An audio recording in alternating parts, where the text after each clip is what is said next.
ውድ ተመልካቾቼ እንዴት ናችሁ? ዛሬ በአዲስ ቪዲዮ ተመልሼ መጥቻለሁ። ዛሬ ይዤላችሁ የመጣሁት ጥር 26 2017 የተፈተኑትን የአካውንቲንግ ፋይናንስ ኤግዚት ኤግዛም ጥያቄዎችን ከነመልሳቸው ይዤላችሁ መጥቻለሁ። ይሄ ፓርት 6 ነው። ስለዚህ ወደ ቪዲዮ ከማለፍን በፊት እንደተለመደው ሰብስክራይብ፣ ላይክ እና ሼር እያደረጋችሁ መጀመራችሁን እንዳረሱ፣ እንዲሁም ደግሞ በጣም ምርጥና ስፔሻል የሆኑ 7000 ቤተሰቦችን ልናፈራ ነውና ከ7000 ቀጥለን ደግሞ ቀጥታ ወደ 10000 ጉዞዎችን እንጀምራለን።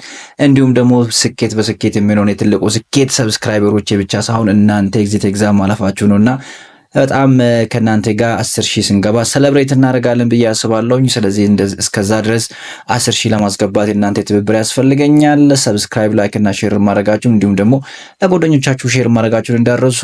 ስለዚህ ወደ ቪዲዮ እንለፍ። ቪዲዮ የሚመቻችሁ ከሆነ ቪፒኤን አብርታችሁ ማየታችሁንም እንዳትረሱ። ስለዚህ ወደ ቪዲዮ እንለፍ።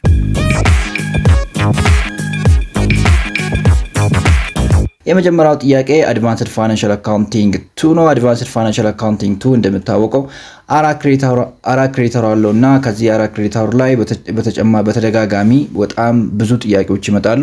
ስለዚህ 8 ጥያቄዎች በየአመቱ ይመጣሉ ማለት ነው። ስለዚህ when preparing the consolidated financial statement on the date of accusation, how are the asset and the liability of the accused company typically recognized? A, at the historical cost, B, at the zero value, C, at the fair value on the accusation date, D, the book value ነው የሚለው። ስለዚህ accusation on date of consolidation ዴት ኦፍ ፋይናንሻል ስቴትመንት ስናዘጋጅ ዴት ኦፍ ኮንሶሊዴሽን ላይ ኮንሶሊዴት በምናደርግበት ሰዓት ላይ ስለዚህ ዴት ኦፍ አኩዚሽን ላይ ፋይናንሻል ስቴትመንቶች ይዘጋጃሉ። ስለዚህ ከዚህ በተጨማሪ ደግሞ ዱ ሃቭ ሁለት ካምፓኒዎች አሉ፣ አኪዩሬ እና አኪዩሬ የሚባሉ ካምፓኒዎች አሉ። ስለዚህ ገዢና ተገዢ የምንላቸው ካምፓኒዎች ማለት ነው። ስለዚህ በዚህ ጊዜ በአኪዩሬ ወይም ኮምባይን የምንለው ካምፓኒ ወይም ደግሞ የሚገዛው ካምፓኒ አሴቱና ሊያቢሊቲ በምን ሜጀር ይደረጋል የሚለው ይሄ በጣም ቀላል ጥያቄ ነው። በቀላሉ እናንተ አሁን ፌር ቫልዩ ብላችሁ ማለት ትችላላችሁ። ግን በዚህ አማካኝነት እነዚህ ጥያቄዎችን መጥተዋል። ከዚሁ አካባቢ ከተመሳሳይ ቦታ ላይ ይሄ ጥያቄ መጥተዋል 2016፣ ይሄም ደግሞ ጥያቄ መጥተዋል 2015 ማለት ነው። ስለዚህ ተመሳሳይ የሆኑ ጥያቄዎች ናቸው ማለት ወደ 9 የሚጠጉ አካውንቲንግ ትሪትመንቶች አሉት በአኩዚሽን ዴት ላይ በኮምባይነር እና ኮምባይኔ ቢዝነስ ኮምባይን በሚያደርጉበት ሰዓት ላይ ስለዚህ ወደ 9 የሚጠጉ አካውንቲንግ ትሪትመንቶች ይኖራሉ ማለት ነው።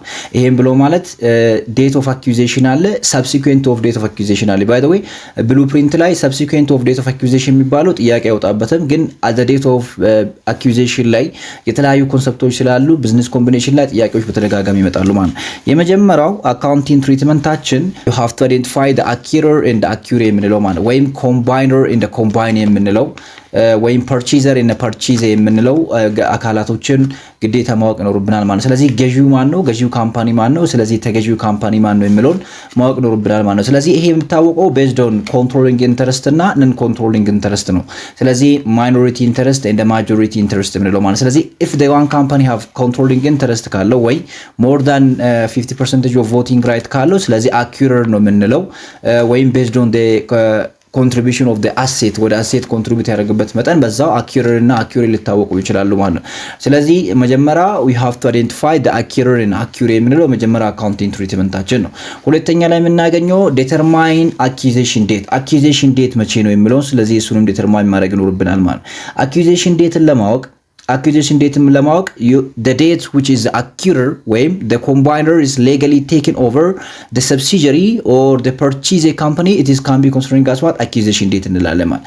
accusation date የምንለው acquirer የምንለው ወይም purchaser የምንለው legally የacquirer ካምፓኒ ወይም የሚገዛውን ካምፓኒ ወይ subsidiary ካምፓኒ ኮንትሮል የሚያደርግበት ቀን ያ ምን ይባላል accusation date እንላለን ማለት።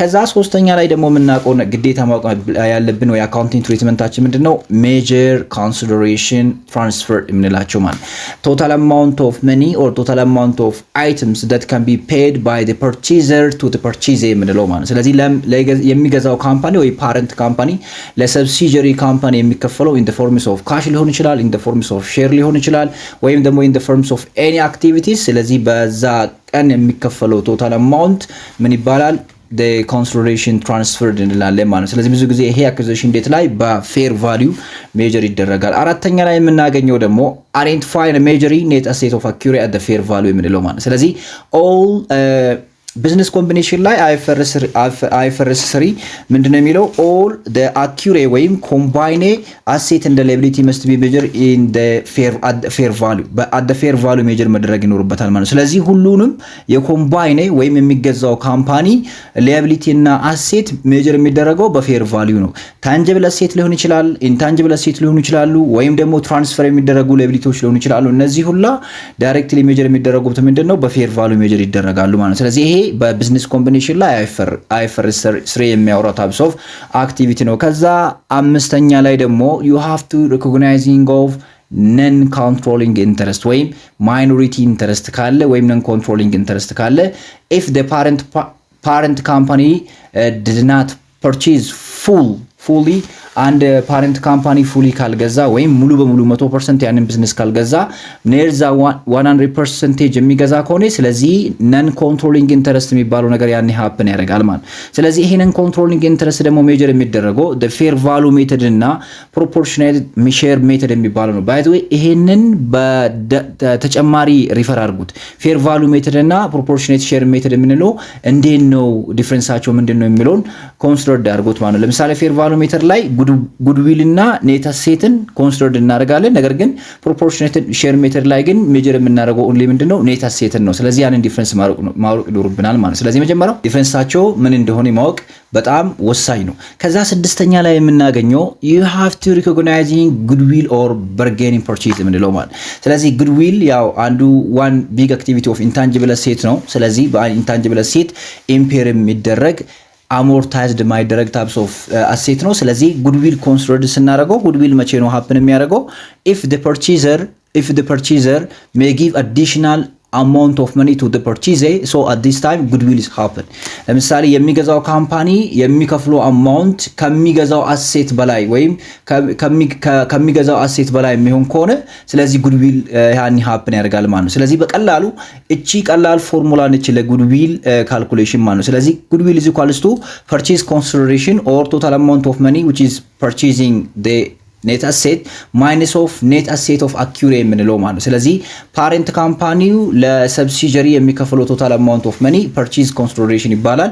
ፓሬንት ካምፓኒ የሚከፍለው በካሽ ፎርም በሼር ፎርም ወይም በየትኛውም ፎርም የሚከፈለው አማውንት ፐርቼዝ ኮንሲደሬሽን ይባላል። ከዛ ማይነስ ኦፍ ኔት አሴት ኦፍ አኪዩርድ የምንለው ኔት አሴት ኦፍ አኪዩርድ የምንለው የሚገዛው ካምፓኒ ኔት አሴት የምንለው ማለት ይሄ ኔት አሴት ደግሞ ማን ከምን ተቀንሶ ነው ቶታል አሴት ኦፍ ዘ አኪዩሬ ወይም የሚገዛው ካምፓኒ ቶታል አሴት ማይነስ ቶታል ላያቢሊቲ ኦፍ ዘ አኪዩሬ የምንለው ማለት ነው። እቺኛው ቶታል አሴት ኦፍ ዘ አይደንቲፋይድ ቶታል አሴት ኦፍ ዘ ካምፓኒ ማይነስ ኦፍ ዘ አይደንቲፋይድ ቶታል ላያቢሊቲ ኦፍ ዘ ካምፓኒ አት ዘ ፌር ቫልዩ ያንን ስንቀንሰው ኔት አሴት አኪዩርድ እናገኛለን ማለት ነው። ስለዚህ ይሄንን ጉድዊል ካልኩሌት የምናደርግበት ሜካኒዝም ነው። ስለዚህ ጉድዊል በሌላ በኩል if there is non controlling interest ካለ ግን consideration transfer plus non controlling interest minus of net asset at fair value በዚህ መልኩ ነው ካልኩሌት የሚደረገው ማለት ነው። በዚህ ሁለቱ መልክ ጉድዊልን ካልኩሌት ማድረግ እንችላለን ማለት ነው።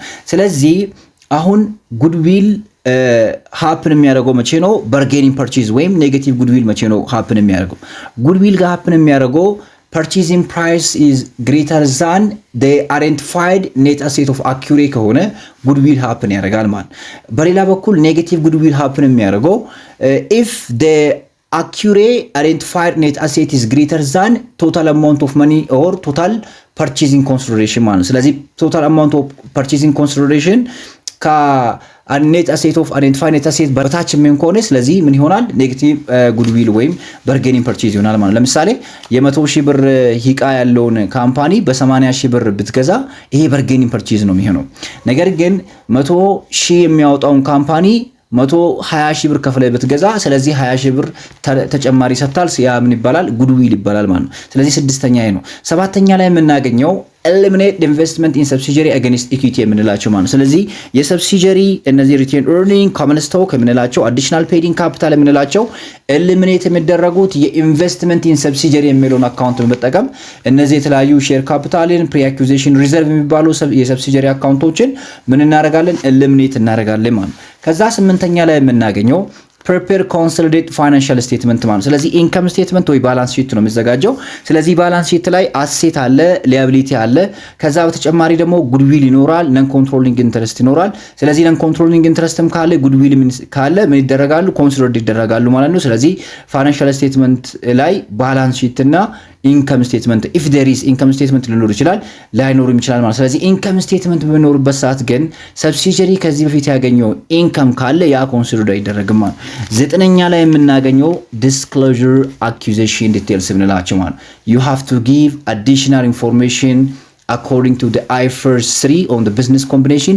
Any kinds of activity which is related to the business combination must be disclosed መደረግ ይኖርበታል ማለት ነው። ስለዚህ ለምሳሌ transfer total amount of money paid to the accurate የተከፈለ total amount of money ወይም consideration transfer የምንለው about the identify asset እና liability ስለ bargaining purchase ስለ goodwill እና any activity that have impact on the financial statement as a date of acquisition ላይ ግዴታ መደረግ ይኖርበታል፣ ዲቴይል መቀመጥ ይኖርበታል ማለት ነው። ስለዚህ በዚህ መሰረት እስቲ ከዚህ በላይ የሚገኙትን ጥያቄዎችን ሶስቱ ጥያቄዎችን እንመልስ። የመጀመሪያው ስለዚህ ይሄ በጣም ቀላል ነው። at the date of business combination ላይ የአኪዩሬ ይኸውላችሁ ይሄ አኪዩሬ የሚባለው አኪዩሬ ኮምባይኔ ፐርቼዝ ወይም ደግሞ ፐርቼዝድ ካምፓኒ የምንለው ተመሳሳይ ስሞች ናቸውና ይሄም አንዱ ጥያቄ የመጣው ጥያቄ ነውና ብዙ ጊዜ ስለዚህ at the date of business combination ላይ የአኪዩሬ ወይም የሚገዛው ካምፓኒ አሴት እና ላያቢሊቲ ሜጀር የሚደረገው at the fair value ነው። ይሄ በጣም ቀላል ጥያቄ ነው፣ የመጀመሪያ ጥያቄ ሲሆናል ማለት። ከዛ 2016 ላይ የመጣው ጥያቄ ደግሞ ይሄ ነው። ጉድዊልን እንዴት ነው ካልኩሌት የምናደርገው? ኮንሶሊዴትድ ፋይናንሻል ስቴትመንት ላይ ዴት ኦፍ አኩዚሽን ላይ እንዴት ካልኩሌት እናደርጋለን የምንለው። ስለዚህ ምን ብለን ነበር? you have to subtracting total amount of consolidation payable with consolidation paid minus of what identified net asset of what accurate ብለናል አይደል? ስለዚህ ቶታሊ ወይም purchasing price ወይም consolidation transfer must be greater than the amount of identified net asset of subsidiary ብለናል። ስለዚህ ይሄ በጣም ቀላል ጥያቄ ነው፣ ከዚህ በፊትም ተሰርቷል። ሶ ይሄኛው ምንድነው የሚሆነው? ዲ ነው የሚሆነው ማለት ሲ ነው የሚሆነው ማለት ሶሪ ሲ ይሆናል። you have to calculate excess of consolidation transfer over the fair value of what the subsidiary identified net asset ማለት ነው። ስለዚህ ይሄ net asset የምንለው total amount of asset minus of what total amount of liability የምንለው ማለት። ከዛ 2015 ላይ ደግሞ need the criterion used when determining the acquisition date for the business combination is a date በቢዝነስ ኮምቢኔሽን ጊዜ አኪዩዜሽን ዴት የሚባለው ነገር ዴተርማይን የሚደረገው መቼ ነው? ቅድምም ብያችሁ ነበር። አኪዩዜሽን ዴት የሚባለው ነገር ዴተርማይን የሚደረገው በአኪዩረር ወይም ፐርቼዝ ወይም ኮምባይነር የምንለው አካል የኮምባይን የሚለው ወይ ሰብሲዲየሪ የሚለውን አካል ኮንትሮል ባደረገበት ጊዜ ምን ይደረጋል ማለት ነው? ያ ዴት ምን ይባላል? አኪዩዜሽን ዴት ይባላል ማለት ነው። ስለዚህ ይሄም በጣም ቀላል ጥያቄ ነው።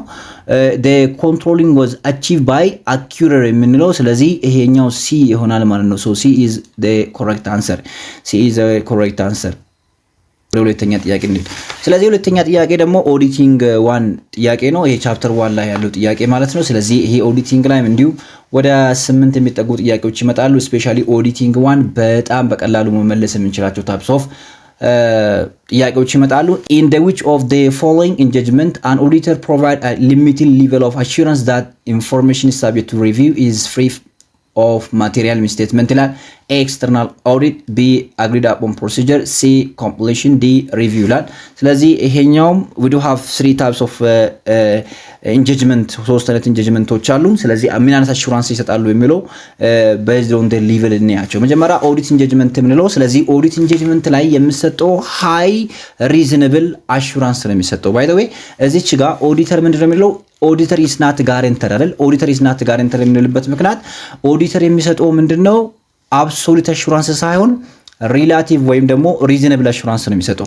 በሚሰበስበው ኤቪደንስ ላይ ዲፔንድ በመሆን ሪዝነብል አሹራንስ ወይም ሪላቲቭ አሹራንስ ነው እንጂ የሚሰጠው አብሶሉት አሹራንስ አይሰጥም ማለት ነው። ስለዚህ አብሶሉት አሹራንስ መስጠት ስለማይችል እነዚህ ሌቭል ኦፍ አሹራንስ የመጀመሪያው ላይ ኦዲት ኢንጌጅመንት ላይ የሚሰጠው ሪዝነብል አሹራንስ ማለት። ስለዚህ ሪዝነብል አሹራንስ ስንሰጥ ፋይናንሻል ስቴትመንት ይስዋት ፍሪ ፍሮም ማቴሪያል ሚስ ስቴትመንት ማለት። ስለዚህ ከማቴሪያል ሚስ ስቴትመንት የጸዳ ነው ፋይናንሻል ስቴትመንት ብሎ ማለት። ይሄንን ለመስራት ግን ይሄንን ለማለት ኦዲተር የሚጠቀመው ኢንተርናል ኮንትሮሊንግ ቴስት ያደርጋል፣ የተለያዩ ትራንዛክሽኖችን ቨሪፋይ ያደርጋል። በተጨማሪ ደግሞ አዲሽናል ቴስቶችን ቴስት ያደርጋል እና እነዚህ በኮንዳክቲንግ አዲሽናል ሰብስቴንቲቭ ቴስቶች የሚባሉ ወይም ፕሮሲጀሮችን ይጠቀማሉ ማለት። ስለዚህ ይሄ ሃይ ሪዝነብል አሹራንስ የሚሰጥበት ኦዲት ኢንጀጅመንት ይባላል። ሁለተኛ ወይም the middle one ሪቪው ኢንጀጅመንት የሚባለው ላይ ሞዴሬት ወይም ሊሚትድ አሹራንስ የሚሰጥበት ማለት። ስለዚህ ይሄ ደግሞ ሊሚትድ ወይም ሞዴሬት አሹራንስ የሚሰጥበት ላይ ፋይናንሻል ስቴትመንት do not contain ማቴሪያል ሚስ ስቴትመንት ማቴሪያል ሚስ ስቴትመንት ኮንቴን አላረገም ወይም ማቴሪያል ሚስ ስቴትመንት የለውም ብሎ ያኔ የሚገልጽ ከሆነ ሪቪው ኢንጀጅመንት ይባላል ማለት። ስለዚህ ይሄንን ለመስራት ደግሞ የሚጠቀሙት አናላቲካል ፕሮሲጀሮችን ይጠቀማሉ። እንዲሁም ደግሞ ኢንኪውርስ የምንላቸው ወይም ኩዌሽኒንግ የምንላቸው ነገሮችን ይጠቀማሉ። ስለዚህ ግን በዚህ ሌቨል ላይ በሁለተኛ ሌቨል ላይ ዲቴል ሆነ ቴስቲንግ ኦፍ ትራንዛክሽን። ሶስተኛ ላይ የምናገኘው ኮምፕሊሽን የምንለው ወይ ኮምፕሊሽን ኢንጀጅመንት የምንለው ሶ there is no assurance ማለት እዚህ ጋር ምንም አይነት አሹራንስ የለም። ስለዚህ ኦዲተር may help the accountant to prepare ፋይናንሻል ሪፖርት ለማዘጋጀት ስለዚህ ኦዲተር ሊያግዛቸው ይችላል፣ ማናጅመንትን ሊያግዝ ይችላል፣ ወይም አካውንታንትን ሊያግዝ ይችላል። ግን they do not provide verifying አኪዩሬሲ ቨሪፋይ ያደረጉ ማለት። ስለዚህ አኪዩሬሲ ቨሪፋይ ያደረጉ ማለት ደግሞ ኖ አሹራንስ ነው ማለት። ስለዚህ ምንም አሹራንስ አይሰጡ ማለት ነው። ሃይ ሪዝነብል አሹራንስ ይሰጣሉ። ከዛ በኋላ ኮምፕሊሽን ላይ ደግሞ ኖ አሹራንስ ነው። ሶ ዲስ አንሰር ኢዝ ዲ ሪቪው ኢንጀጅመንት ላይ ምን ይሰጣል? ሊሚትድ ኦር ሞዴሬት አሹራንስ ይሰጣል ማለት ነው። ወደ ሶስተኛ ኔት this one is public taxation question። ይሄ በጣም ቀላል ጥያቄ ነው።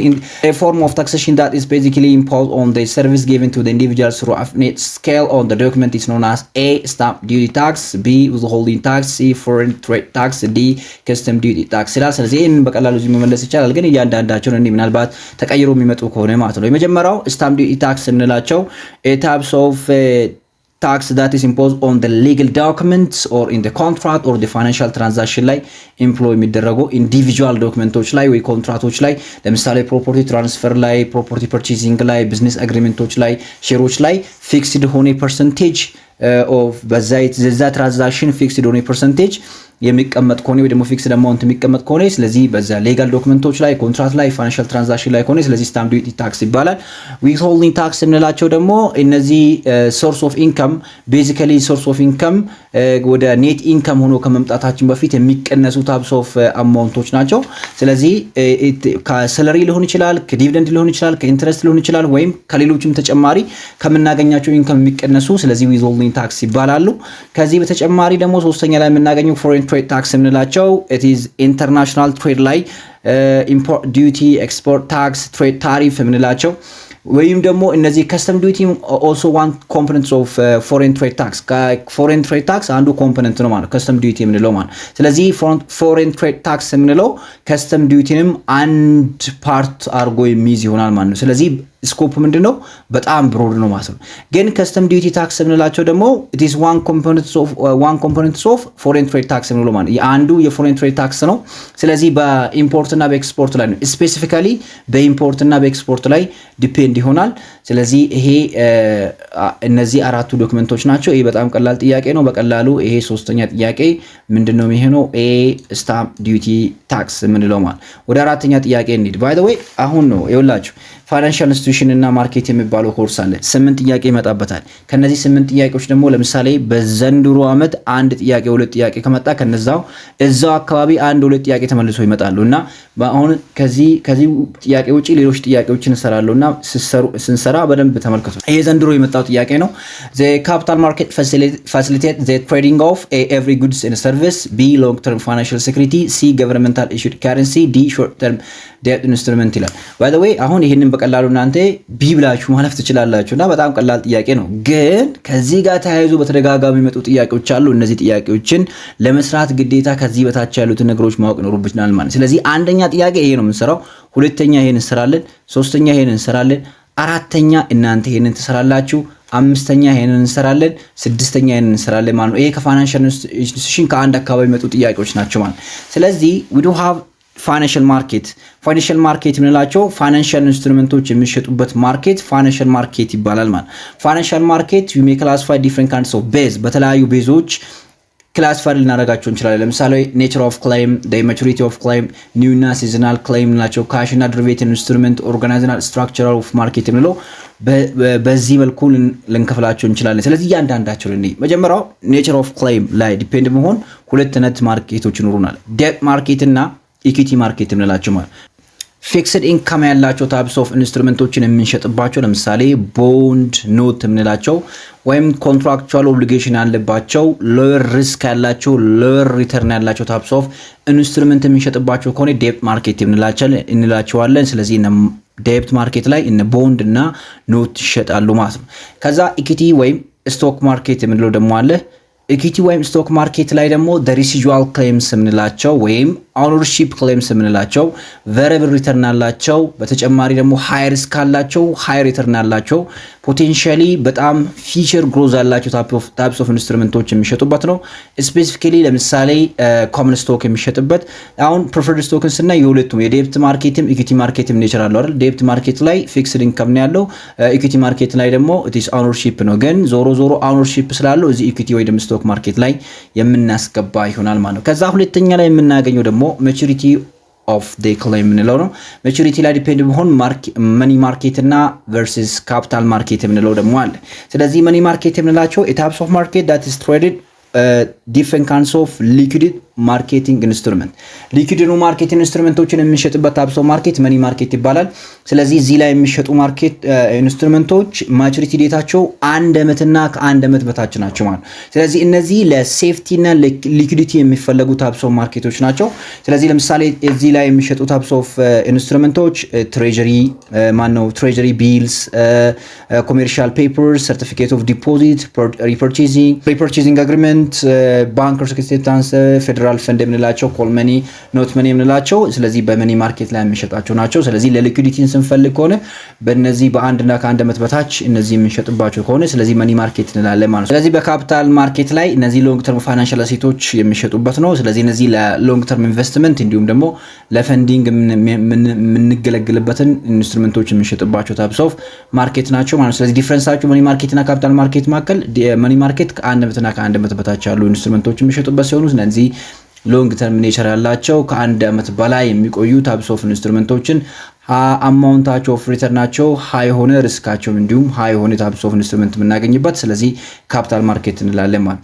ከዛ ወደ ኒው ኤንድ ቨርሰስ ሲዝናል ክሌም ላይ ስንመልስ ሁለት አይነት ማርኬቶች አሉ። ፕራይመሪ ማርኬት እና ሴኮንደሪ ማርኬት እንለው ማለት። ፕራይመሪ ማርኬት የምንለው ኢት ኢዝ ኒው ፋይናንሻል አሴቶች ለመጀመሪያ ጊዜ የሚሸጡበት ከዚህ በተጨማሪ ደግሞ ለመጀመሪያ ጊዜ ፋይናንሻል አሴቶች ለፐብሊክ የሚቀርቡበት ማርኬት ፕራይመሪ ማርኬት ይባላል ማለት። ለምሳሌ ካምፓኒዎች ወይም ደግሞ ገቨርንመንት ለመጀመሪያ ጊዜ ለፕሮጀክት ኤክስፓንሽን ወይም ደግሞ ለተለያዩ ዓላማ ለፈንድራይዚንግ ምን ሊያደርግ ይችላል? ቦንድ ወይም ስቶክ ሊሸጥበት የሚችልበት ስለዚህ ፕራይመሪ ማርኬት እንላለን ማለት። ፕራይመሪ ማርኬት ላይ እዚህ ጋር ለምሳሌ ኢኒሻል ፐብሊክ ኦፈሪንግ እና ኒው ቦንድ ኢሹስ የምንላቸው አሉ። አይፒኦ ወይም ኢኒሻል ፐብሊክ ኦፈሪንግ የምንላቸው ደግሞ ለፕራይቬት ካምፓኒ ለመጀመሪያ ጊዜ ለፐብሊክ የራሳቸውን ስቶክ ወይም ሼሮች የሚሸጡበት ከሆነ ስለዚህ ኢኒሻል ኒው ቦንድ ኢሹስ የምንለው ገቨርንመንት ለመጀመሪያ ጊዜ ፈንድ ለማግኘት ቦንድ የሚሸጥበት ለፕሮጀክቶች ቦንድ የሚሸጥበት ቦታ ሶኒ ቦንድ ኢሹስ የምንለው ማለት ነው። ስለዚህ በኢትዮጵያ ኮንቴክስት እና ብዙ ጊዜ በባንኮች በኩልና እንትኖች የተሻሉ ሴኩሪቲዎች ስቶክ የሚሸጡበት ስለዚህ ያው ዲቨሎፕ ተደረገው ፋይናንሻል ማርኬት ስለሌለ ማለት። ከዛ ሴኮንደሪ ማርኬት ደግሞ ስንመጣ መጀመሪያ ፕራይመሪ ማርኬት ላይ ኢሹ ተደርጎ የነበሩ ኢንስትሩመንቶች ለሊኩዊዲቲ ፐርፐስ የሚሸጡበትና የሚገዙበት ማርኬት ምን ይባላል? ሴኮንደሪ ማርኬት ይባላል ማለት ነው። ስለዚህ the most liquid types of market የምንለው ማለት ነው ሴኮንደሪ ማርኬት ነው የምንለው። ስለዚህ የተለያዩ ኢንስትሩመንቶች የሚሸጡበት ማለት ቦንድ ስቶኮች የሚሸጡበት ለምሳሌ ኒውዮርክ ሴኩሪቲ ኤክስቼንጅ ማርኬት፣ ናይሮቢ ሴኩሪቲ ኤክስቼንጅ ማርኬት እነዚህ ማርኬቶች ስለዚህ የተለያዩ ኢንስትሩመንቶች የሚሸጡበት ማለት ነው። ስለዚህ መጀመሪያ በፕራይመሪ ማርኬቶች ላይ ተደረጎ ኢንቨስተሮች የራሳቸው ሊኩዊዲቲ ሜንቴን ለማድረግ የተለያዩ ስቶኮችና ቦንዶች የሚሸጡበት ቦታ ሴኮንደሪ ማርኬት እንላለን ማለት ነው። ከዛ በኋላ derivative instrument ላይ ስንመጣ ደግሞ እነዚህ the value of one instrument is depend upon the value of the another one ወይም the value of one instrument is derived from the another one የምንለው አለ አይደል? ለምሳሌ option contract, future contract, forward contract, swap agreement, cap and floor agreement የምንላቸው ማለት especially እነዚህ እና option contract የምንላቸው the future contract የምንላቸው እና forward contract የምንላቸው በአካችሁ ዲቴል ማወቅ ይኖርባቸዋል ማለት ነው። ለምሳሌ በ2016 2015 ላይ በተደጋጋሚ እየመጡ የነበሩ ታይፕስ ኦፍ አክቲቪቲዎች ስለሆኑ ስለዚህ ኦፕሽን ኮንትራክት የምንላቸው ራይት ያለው ኦብሊጌሽን የሌለው እኔ አሴት ለመሸጥ ወይም ለመግዛት መጀመሪያ በተወሰነበት ፕራይስ። ስለዚህ ራይት ያለው ፊቸር ኮንትራክት የምንላቸው ደግሞ በፊቸር ስፔሲፊክ ዴት ላይ በተወሰነበት ፕራይስ እና ዴት የሆነ ነገር አሴት የምንገዛበት ወይም የምንሸጥበት።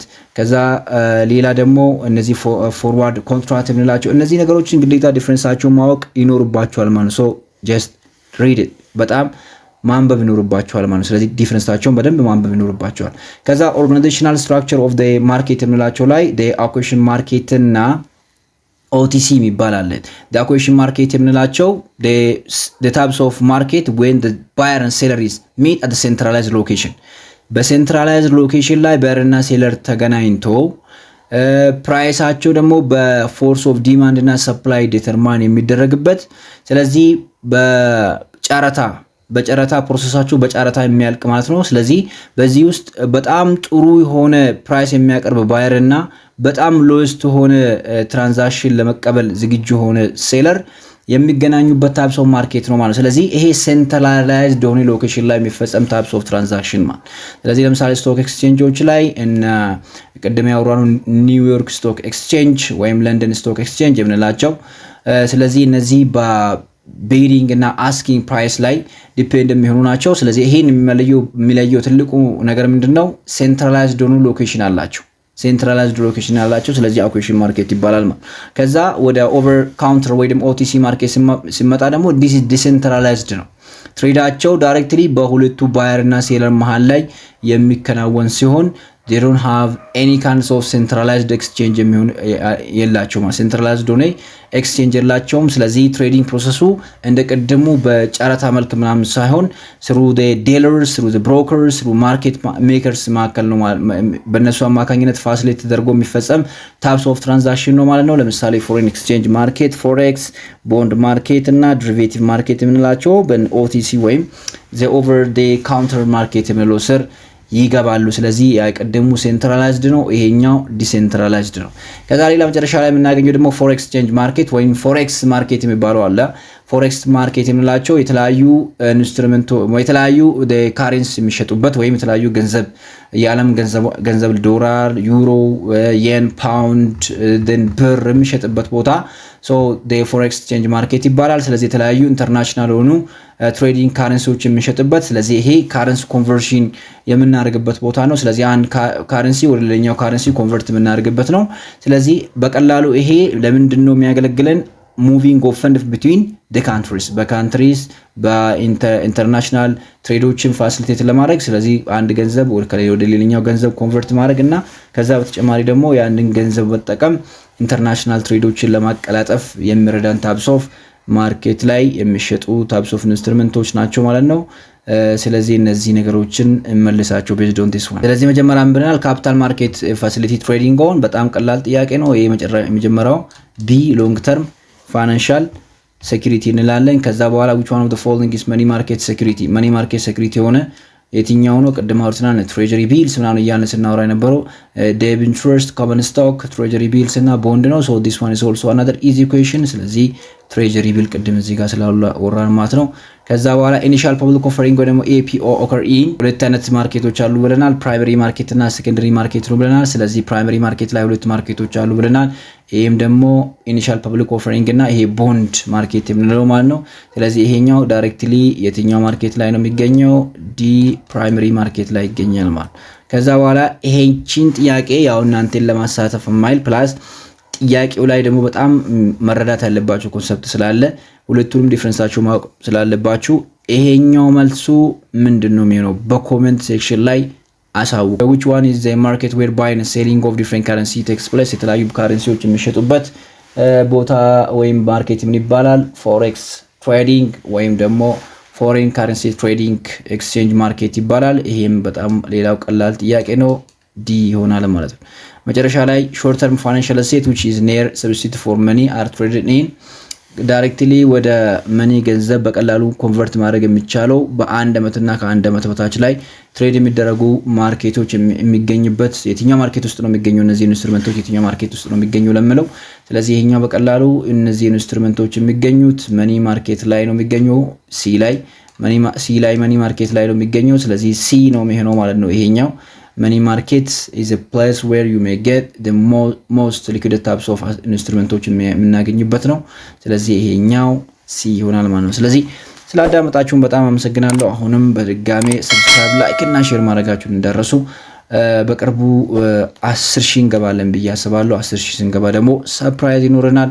ለእናንተ መልካም እድል፣ የኔ ደስታ እናንተ ማለፋችሁ ነውና በጣም የምትፈልጉት ወይም እንድሰራላችሁ የምትፈልጉ ደግሞ በዚህ ኤግዚት ኤግዛም ሳይደርስ እንድሰራላችሁ የምትፈልጉ ፖርሽንም ካለ እንዲሁም ደግሞ ብታሳውቁኝ ሰራላችኋለሁኝ። ከዚህ በተጨማሪ ደግሞ እናንተ በቴሌግራም ቻናሌ ላይ እየገባችሁ ጆይን አድርጋችሁ የተለያዩ አፕዴት ሆኑ ኢንፎርሜሽኖችንም እንድታገኙ ለማሳሰብ ወዳችኋለሁ። መልካም ጊዜ፣ መልካም እድል።